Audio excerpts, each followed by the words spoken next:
Hey guys, what's going on? My name is Sonny Webster and I'm a Team GB Olympic weightlifter. I've competed in the 2016 Olympic Games. I've got a personal best snatch of 160 kilos and a 200 clean and jerk. I've helped over 35,000 people from all around the world improve in their Olympic weightlifting and hit new PBs. And today, I want to take you through the process that I use with them that's seen them get incredible results too.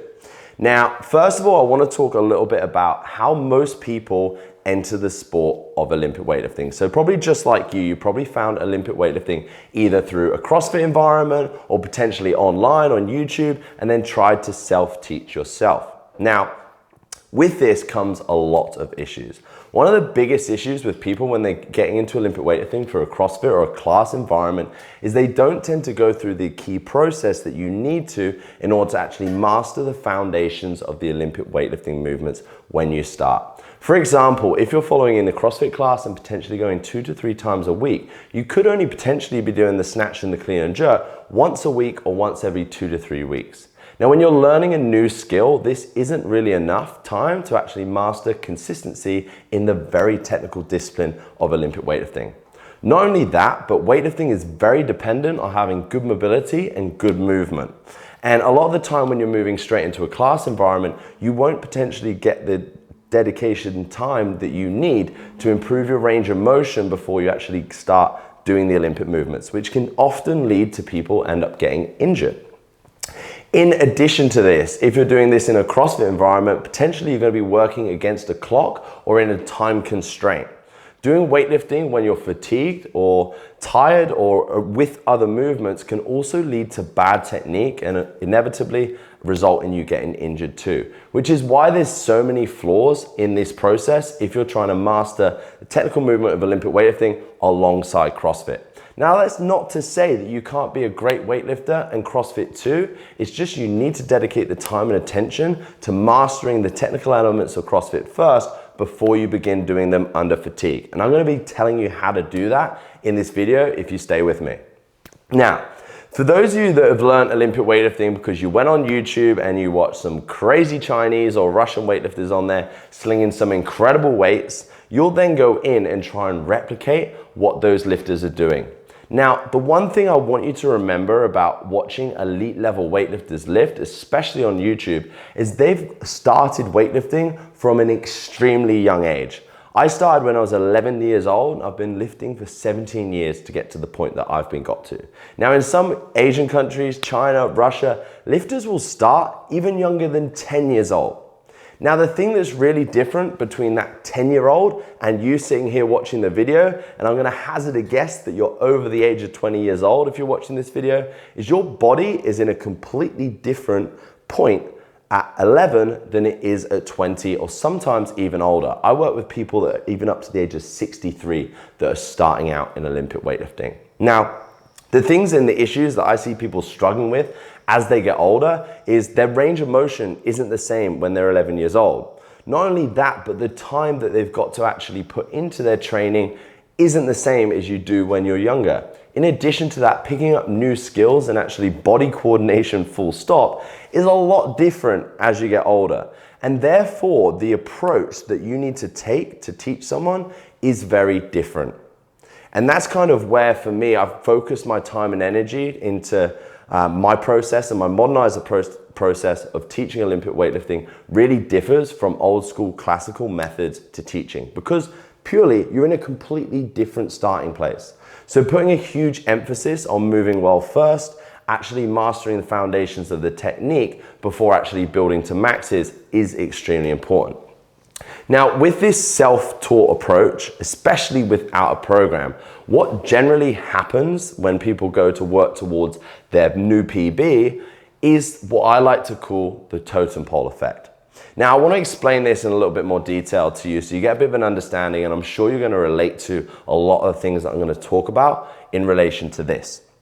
Now, like I said, if you're self-taught or you're in a CrossFit class environment and obviously you want to hit a new PB, you want to keep improving, the time frame between those PB attempts can sometimes be very sporadic and not really planned out. You go into the gym, you're feeling good, and you just build up and try and hit a weight that you've never hit before, and lots of different things can happen. Or for example, you walk into a CrossFit class one day and there's a PB programmed on the board, and you just do whatever the coach has written down. That's nothing that's been done prior to that session that's actually conducive to hitting a PB on that given day. Now what will happen is, for a short period of time, especially when you're new, you'll attempt those PBs week on week, and sometimes you'll have some great success. But what will happen if you're regularly trying to hit PB every single week or sporadically is you'll get to a point where you'll start missing lifts. And this in turn leads to a lot of frustration when you're doing Olympic weightlifting, and inevitably then the form will start to break down because you'll try and use your muscle and your strength that you have rather than actually resorting back to your technique because you haven't developed any consistency or foundation with it. And this in turn then leads to people getting injured a lot of the time and then having to go back to the start. And this is the biggest issue with actually not having any structure or programming to actually building towards a new PB. And I don't blame you because that's the environment that you've been put into or learnt so far, and that's why I want to kind of talk to you a bit more about today. My process that I go through with a complete beginner that guarantees them a PB in 90 days. And this step-by-step process is going to make a lot more sense to you now, having outlined kind of what potentially you're doing right now and the issues that lie with it. Now, the first thing that's super important to me when it comes to actually teaching someone how to be a great weightlifter is ensuring that they have good mobility and good movement first. As you will know, weightlifting requires you to get into some of the most challenging positions that the body could ask for. Not only that, but adding in the element of weight too, which makes it even more challenging. So actually ensuring that people can achieve the positions of the bottom of the squat, or for example, the overhead position with a barbell first, before actually loading up in it, is super important to ensuring that you stay injury free. So that is my first point of call when I'm working with someone. If you don't do this and you just sort of rush into the Olympic lifts without actually achieving the full position, you might resort to doing a power snatch or using your upper body strength first and actually not being most efficient with your Olympic lifts, which will then result, again, going back to poor form, bad technique, and frustration with your Olympic lifts. So the things that I would sort of do to implement mobility into your training and actually get good results is, for example, being specific with the mobility exercises that you're doing before the movement that you're about to do in actual practice. So for example, say you've got a squat session, making sure that you're mobilizing the ankles and the hips, which are conducive to you actually be finding a deep squat position, which will allow you to strengthen through the full range of motion, is a great way to approach mobility with your Olympic weightlifting, which will ensure that you have good technique then when you're moving. So getting that foundation of good mobility and good movement is my first point of call. And this is what I like to call kind of my base or my foundation to our pyramid. The next thing that we kind of focus on then is technique. And for me, when it comes to technique, when I think of what is good technique for Olympic weightlifting, I see fluid lifts. I'm sure you would have seen them in the YouTube videos that you've watched of Olympic weightlifting. I see consistent bar path, and sometimes good technique when you're a great weightlifter, it almost looks effortless. Now, the reason why it looks effortless for a lot of great weightlifters when they lift is because they're able to be consistent with the movement that they're doing. Exercise selection and repetition is so important when you're trying to build a good technique.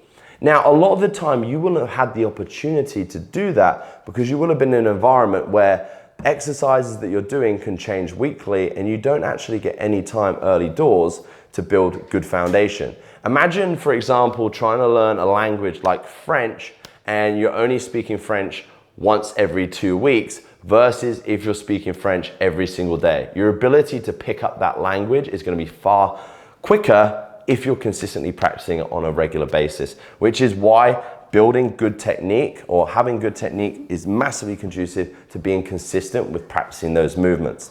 Now, a common flaw that people make when it comes to building good technique is trying to add in too much exercise variation too early in their training. The key thing for me with adding exercise variation into a program is any variation of the classical movement is there to help correct a particular technical error that you may have. If you don't know what your technical errors are, then you're potentially doing exercise variation that isn't conducive to your progress, which is potentially a waste of time. And time is extremely valuable, as we've worked out when you're learning Olympic weightlifting. So once we've mastered the technique, we've become consistent, we've become efficient with our movement in the Olympic lifts, which can take 4 to 6 weeks in my opinion when I'm working with someone from new. The next thing we kind of want to look at then is building out someone's first training program. Now, I spoke briefly about exercise selection, keeping things nice and simple, actually mastering the full movements first before actually trying to add in exercise variation, which will in turn then obviously help us produce a consistent technique. But then we need to actually build volume and repetition at this. So when I'm giving someone their first ever training program for Olympic weightlifting, there's not too much exercise variation in there, but there is volume in a sense that I'm trying to get people to do lots of repetitions in the classical movements at light weights. Letting people work at light weights, weights that are achievable for them, means that it gives them time to actually think about what they're doing in the lift to be consistent, but also build volume of that movement pattern that you're doing. If you're not doing lots of repetitions when you're first starting out in the Olympic movements, it's very rare that you'll actually be able to build any consistency or confidence with the movement that you're doing. Now, what a lot of people do wrong, like I said, is they'll spend 1 week or 2 weeks doing volume in an exercise and then boom, straight to try and hit a PB again. And what happens when you go from working at like say 60 to 70% of your PB and you've only been doing a short amount of time in that time frame is when you then start to jump to 90 to 100% or attempting a new PB, the technique breaks down. And that's because you haven't spent enough time building confidence at those lighter weights so that when you're in a pressured situation or under fatigue in a CrossFit class, your technique will hold up. So the actual, like I said, weights stay low at this phase, okay? Now, when it comes to actually building towards your PB in my pyramid process, what we try to focus on in this final kind of section when you're prepared then to hit a PB is actually starting to increase the intensity and reduce the amount of volume that you're doing. So working between that 70 or 80% range right up to 100. Now, the key thing that I see people struggling with when they're getting to this kind of top of the pyramid when they're attempting a PB, and I think this is the most unspoken about area of Olympic weightlifting, and that's mindset. For 17 years I've been lifting and I still stand over barbells and get scared whether I'm gonna hit the lift, whether I'm gonna miss the lift. If I get it, I'm gonna get a hit a PB. And all of these sort of things come into your head right when you're trying to perform an extremely technical movement under a heavy load. So a massive part of being prepared to hit a PB is actually building in a good pre-lift process. So that's your routine that you do before every single lift, which helps you stay consistent and keep good technique and keep good mobility and build confidence in the lift, but also getting into a good mindset before you lift. So I'll give you one trick that I always do right before I lift, which really helps me get rid of any negative thoughts. So for example, what I do right before I begin the lift when I'm lifting is I count myself in. I count from 5 to 1, and right before the lift, when I get to 1, I just go. Because I always find that when I'm stood over that barbell and I'm about to lift, that's when I get all those negative thoughts. But purely by thinking about counting, it distracts me from thinking about those negative thoughts and allow me just to focus on executing a consistent pre-lift routine and good technique. Now, the final thing that I want to talk about in this process of hitting a new PB, it's inevitable when you're attempting a new weight that you've never hit before that you're going to miss lifts.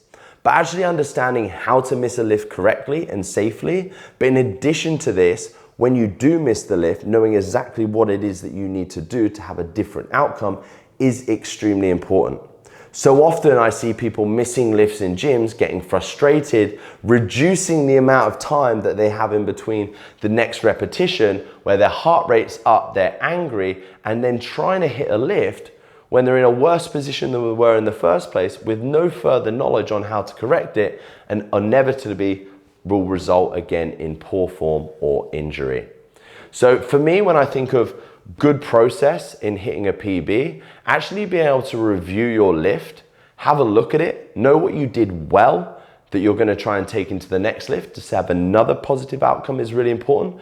But equally, if you miss a lift, being able to review it, see exactly what it is that you did wrong, and be able to go into the next lift with something new to think about that is going to get your desired outcome and hit a new PB. Now, that kind of outlines my approach to building towards a new PB, and I kind of want to run through this with you again just to recap it, because this process, as I mentioned, has helped me help thousands of people around the world hit PBs using this exact process. First step, increase range of motion so that we can be efficient and achieve all the positions that are required of us in the Olympic lifts using mobility. 2, master the technique, the basic movements of the Olympic lifts so that we can build consistency in the lifts that we are doing. 3, confidence, building volume at light weight so that you're comfortable moving through that range of motion with high repetition and low intensity is a perfect way to build a good foundation to build up to a new PB by progressively overloading in this phase.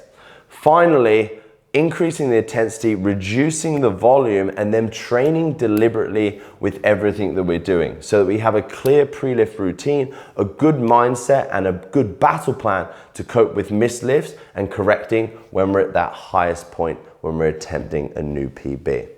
So I hope that's kind of outlined my process, and you can see how this is much more conducive to hitting a PB than potentially what you are currently doing. But I want to kind of outline a couple of other factors that will have a huge impact on you executing this correctly. And one of those key things is accountability. Now, I know, for example, going in and being in a training environment where lots of people are following the same routine, it's very easy that you can get distracted. So that's why having a customized training program, or actually a structure that you follow with a coach, is extremely important to you being able to produce this process. Trying to go at this alone in your garage is very difficult to do without actually having a battle plan. So ensuring that you have a consistent program will allow you to actually execute this correctly. In addition to this, one of the biggest flaws that people will have when they get to this point, when they're attempting PBs, is they won't have the knowledge and the education to be able to look at a lift and review it and know what it is that they're going to do differently to get that good outcome.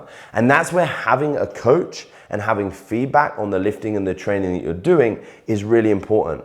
And a lot of people try to do this themselves, but it's an extremely technical sport that, like I said, it's taken me 17 years to master, and I still have a coach that helps feed back to me and provide me with knowledge on how I can be better when I'm Olympic weightlifting. Because it's very different when you're in the lift trying to think about what you're doing wrong versus having someone looking from the outside. They'll be able to pick up things that you potentially don't see, no matter how good you are at Olympic weightlifting. It's why you see all the best weightlifters in the world have coaches, but yet so many of the beginner weightlifters in this world that want to be elite don't. So, like I said, definitely a key point for me. And finally, when you get someone that comes into this kind of world or learning Olympic weightlifting, everyone's in different spaces. Like I said, I work with athletes from the age of 17 to 63 and everything in between, from men to women to different abilities.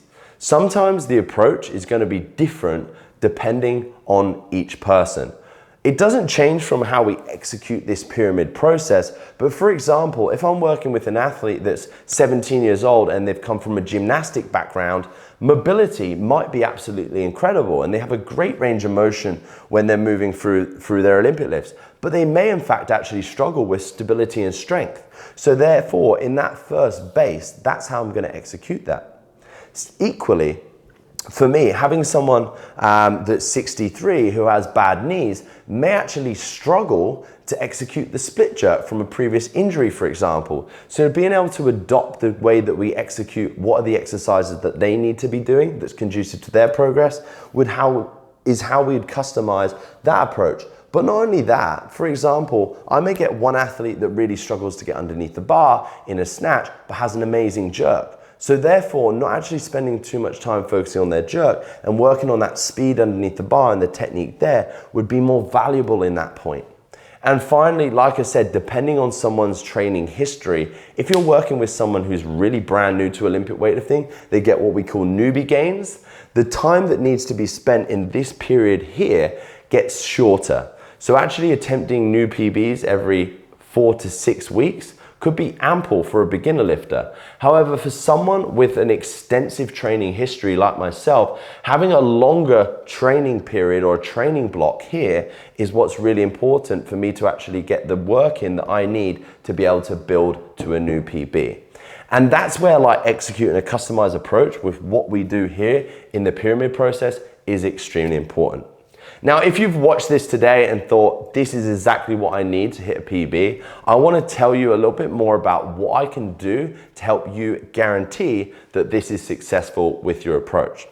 So what I do from a custom process in terms of my online coaching is we'll start off with a Zoom call together where we'll actually analyze where your lifting is currently at. It's really important to me that right from the get-go when I'm working with someone that you have a true understanding of what it is that's holding you back with your Olympic lifting. Because what you think's a problem, what your coach at the gym's told you a problem, what YouTube's told you is a problem, and what I think is a problem, probably all different things at the moment. So it's really important that when I'm working with someone on a one-to-one basis, that I help them understand and get a clear vision of what it is that's holding them back and exactly how we're going to apply this pyramid process to help them achieve it. Once we've mastered that, I ensure that the program then fits around that person's lifestyle and structure. Everyone's different at the end of the day in terms of the amount of days that they like to train, the amount of hours they like to train for, the exercise selections that they like, dislike. It's important for me when I'm building you a custom training program that it fits around you so that it becomes something that is sustainable far beyond the time that we're working together. Once I've delivered the program, we've made something customized to you, the next step for me is to be able to give you that daily accountability, technical feedback, and analysis. So as you can see here, I put that as a pretty prime thing that people really struggle with when they're learning Olympic movements. So for me, giving you that daily accountability and that technical feedback will ensure that every single training session that you are working through, you know exactly what it is that you've got to focus on.